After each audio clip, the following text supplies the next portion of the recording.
আমরা বহরমপুর উকিল সভার মাননীয় সদস্যগণ এবং সাধারণ মানুষ যোগদান করেছেন। মেডিকেল কলেজ অ্যান্ড হসপিটাল, সেখান থেকে এসপি অফিস, ডিএম অফিস হয়ে আমরা আবার এই কোর্টে ফিরে আসব।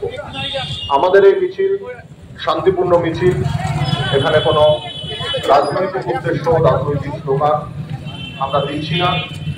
আমাদের একটাই দাবি, উই ওয়ান্ট জাস্টিস। আজকে আমরা সকলে মিলে বেরিয়ে উকিল, ল ক্লার্কস প্রত্যেকে মিছিল করে বেরিয়ে আমরা এমএসভিপিতে হাসপাতালে গিয়েছিলাম। সেখানে আমরা ডেপুটেশন দিয়েছি।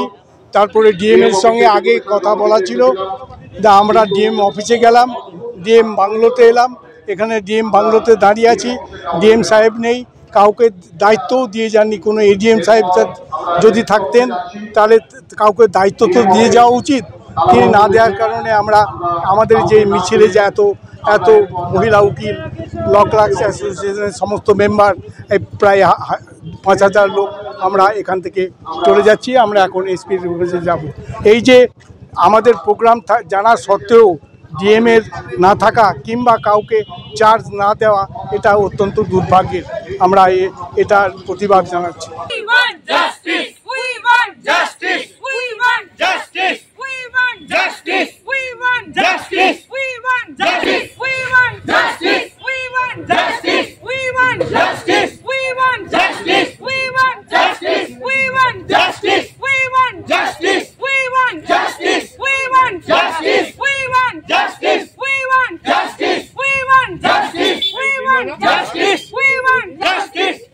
যারা নির্যাতনটা যারা করেছে তাদের ফাঁসির নামক এই সামান্য ওয়ার্ডটা দিয়ে তাদের ছোট না করতে, ওই ডাক্তারটাকে যেভাবে নৃশংসভাবে মেরে ফেলা হয়েছে, ওই নরকের কীটগুলোকে, মানে জানি না এক্স্যাক্ট কতজন, ঠিক ততভাবেই সাজা দেওয়া হোক যেভাবে ওই মেয়েটির প্রাণ গিয়েছে, সেই কীটগুলোর যাতে তার থেকেও নৃশংসভাবে প্রাণ যায়। আমার একটাই দাবি, শুধুমাত্র যে নির্যাতন করেছে তাকে শুধুমাত্র ফাঁসি নামক ওই ছোট্ট ওয়ার্ডটা দিয়ে না, তার যথাযথ শাস্তি হোক এবং তাদের আমাদের মেয়েদের হাতে তুলে দেওয়া হোক। বাংলা টুডে নাও।